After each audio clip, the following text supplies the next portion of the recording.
여러분 안녕하십니까? 제9호 태풍 종다리가 제주도 서해 바다를 거쳐 한반도로 올라오고 있습니다. 올해 처음으로 한반도로 북상한 태풍은 곧 약화돼 대전, 세종, 충남에 직접적인 영향은 미치지 않을 것으로 예상되지만 태풍이 가지고 온 열기와 습도로 당분간 무더위와 비가 계속될 예정입니다. 전유진 기자입니다.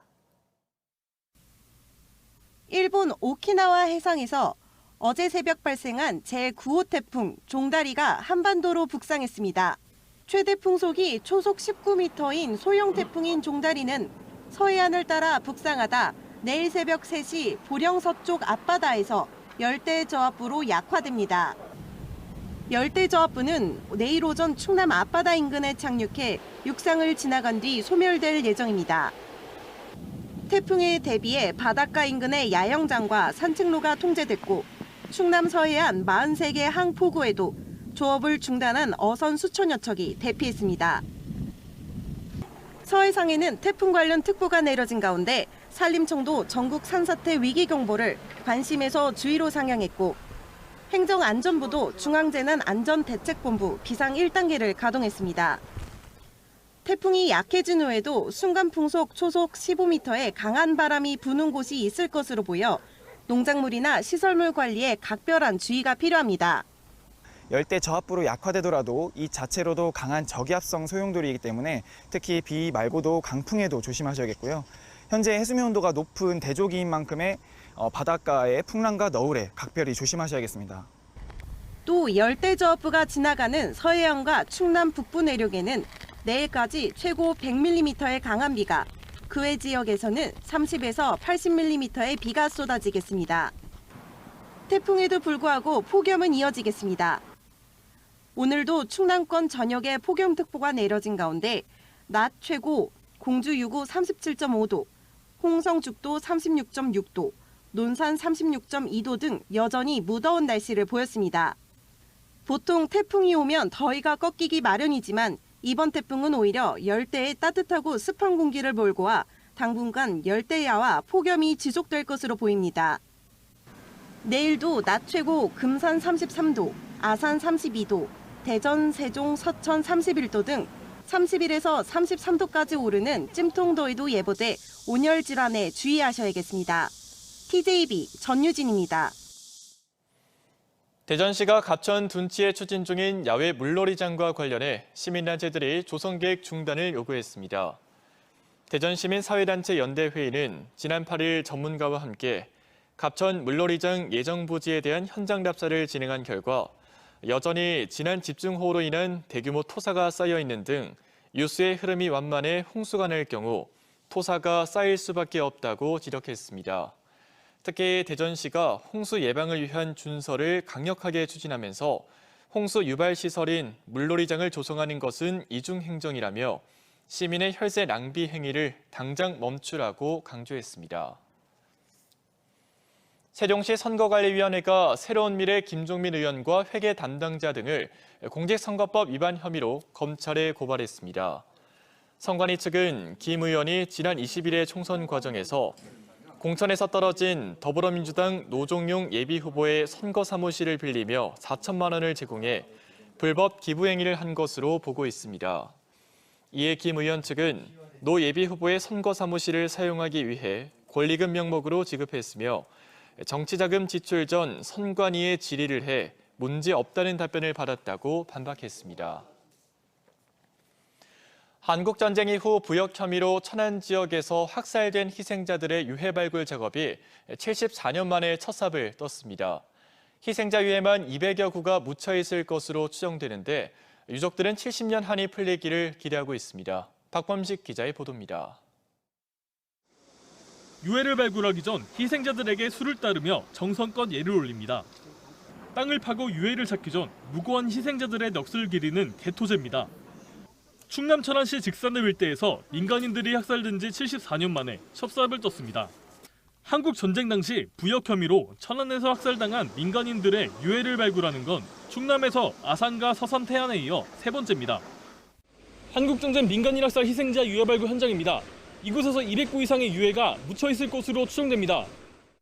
1950년 9월 말부터 1.4.5 태전까지 천안 지역 경찰과 치안대원은 인민군에 협조했다는 의심을 받는 민간인들을 인근 창고 등에 가뒀습니다. 이후 제대로 조사도 안 한 채 천안 직산면 일대선과 금강계곡 등으로 데려가 200여 명의 민간인을 학살했습니다. 200명 정도가 그 창고에 갇혀 있었는데 직산 탄광, 금강 거기서 학살을 했다 그러더라고요. 당시 정황상으로 200여 명이 희생당한 것으로 추정되지만 유해 발굴 조사를 신청한 유가족은 단 5명에 불과합니다. 사실관계와는 별개로 공산당 부역자, 빨갱이 가족이라는 좋은 글씨가 더 씌워질까 부담된다는 이유로 대부분의 유가족들이 침묵하고 있기 때문입니다. 직산 지역에 저 아닌 또 다른 많은 분들도 이제 신청을 하지 않은 그냥 쉬쉬하는 분도 많이 계신데 그분들까지도 가족의 유해를 찾게 되면 좋겠습니다. 3,800여만 원의 예산을 들여 발굴에 나선 천안시는 유해가 발견되면 추가 예산을 투입해 발굴지를 확대할 방침입니다. 또 발굴된 희생자 유해에 대해서는 신원 파악에 나서는 한편 세종시 추모의 집에 유해를 안치할 방침입니다. TJB 박범식입니다. 어제 오후 8시 20분쯤 홍성군 홍선읍의 한 단독주택 안에서 52살 남성이 흉기에 찔려 병원으로 이송됐습니다. 폐 부위에 자상을 입고 심정지 상태로 병원으로 이송된 이 남성은 치료를 받던 중 결국 숨졌습니다.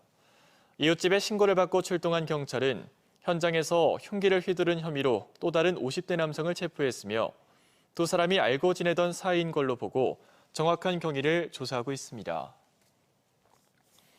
대전지법 천안지원 형사9단독은 제왕절개 수술 도중 의료사고를 내 산모를 숨지게 한 혐의로 재판에 넘겨진 마취과 의사에게 벌금 1,000만 원을 선고했습니다. 천안의 한 여성병원에서 마취과 의사로 근무하던 56살 A씨는 지난 2018년 9월 30대 산모의 제왕절개 수술 도중 산소 공급을 위한 기도를 확보하지 못해 산모를 사망에 이르게 한 혐의로 기소됐습니다.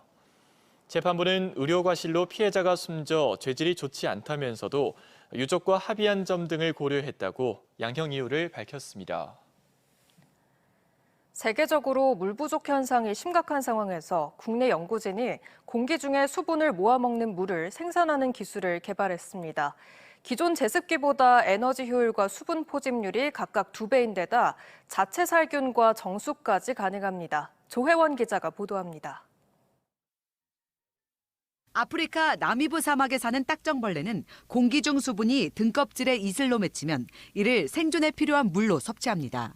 딱정벌레가 지닌 친수와 소수 성질에서 착안해 국내 연구진이 공기 중 수분을 모아 먹는 물을 생산하는 수분 포집 시스템을 개발했습니다. 기계연구원 자연모사연구단 이면희 연구단장 연구팀이 개발한 시스템은 딱정벌레의 성질을 이용해 수분을 응축하고 자신보다 3,000배 이상의 물을 흡수하는 이끼의 성질에서 착안해 수분을 흡수하도록 설계했습니다.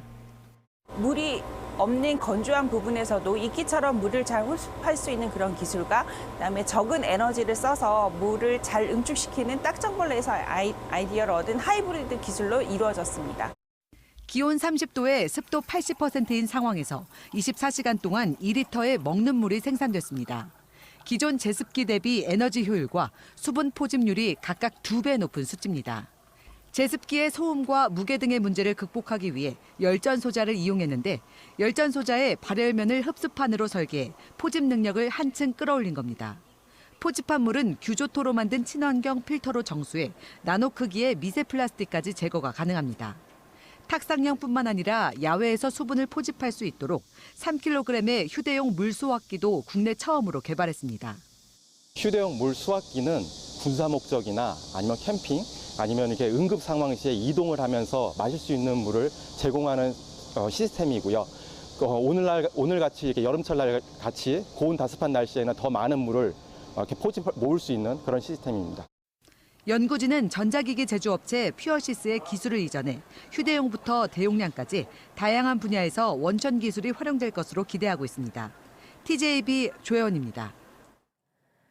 서울대와 한국개발연구원, 한밭대와 충북대 등 4개 대학 536명이 함께 수업을 받는 세종 지편동 공동캠퍼스가 다음 달 문을 엽니다.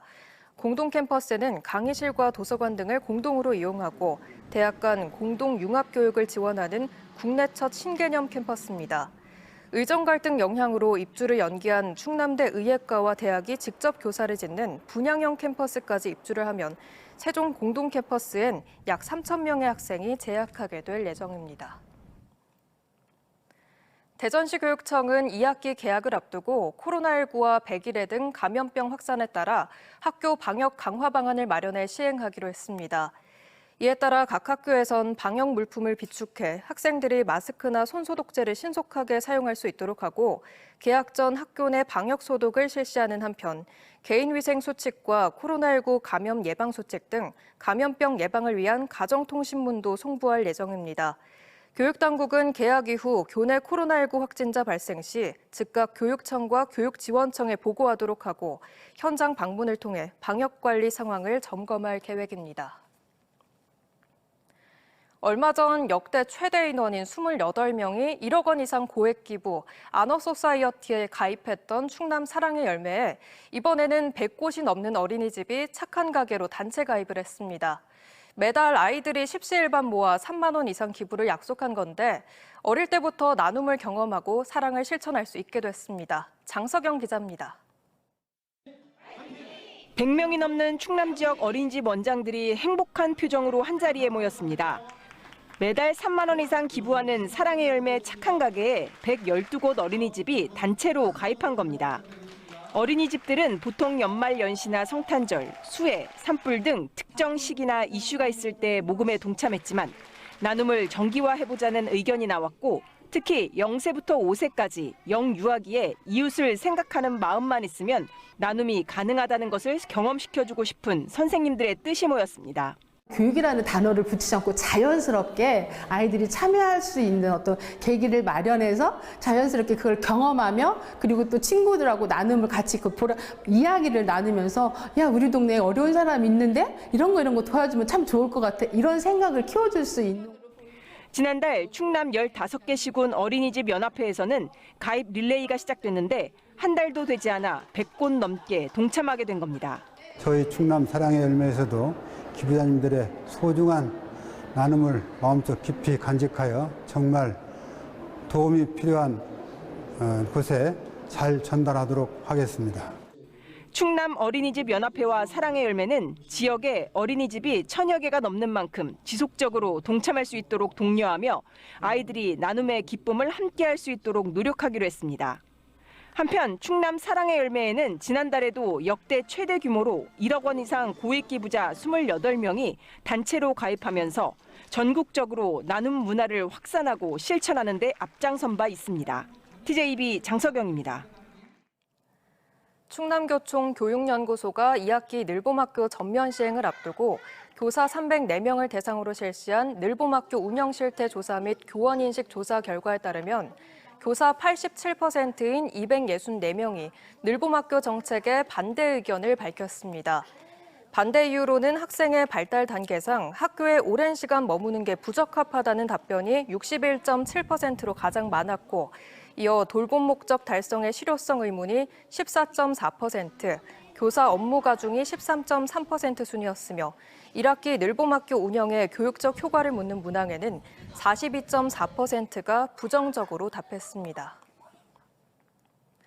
대전시 교육청은 2025학년도 대학 수학능력시험 응시원서를 오는 22일 오전 9시부터 다음 달 6일 오후 5시까지 접수한다고 밝혔습니다. 고등학교 재학생과 졸업생은 자신이 다닌 고등학교에 응시원서를 제출하면 되고 검정고시 합격자나 타시도 고등학교 졸업자, 기타 학력 인정자 등은 교육청에서 응시원서를 접수받습니다. 천안시는 최근 코로나19 재유행에 따라 비상대책반을 구성해 방역체계를 강화한다고 밝혔습니다.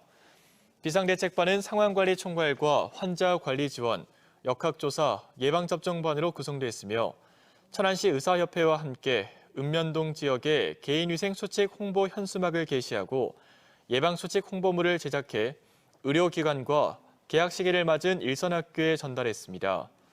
이와 함께 질병관리청과 충남도에 치료제 추가 공급을 요청하는 한편 조제기관인 약국 36곳과 단체 대화방을 개설해 약품 재고 현황 등을 실시간으로 공유할 예정입니다. 보령 지역 유치원과 어린이집, 초중고등학교 등 교육시설의 금연구역이 30m 이내로 확대됩니다. 이번 금연구역 확대는 국민건강증진법 개정에 따른 것으로 기존 10m 이내였던 금연구역이 30m 이내로 확대되고 금연구역에서 흡연하다 적발될 경우에는 과태료 10만 원이 부과됩니다.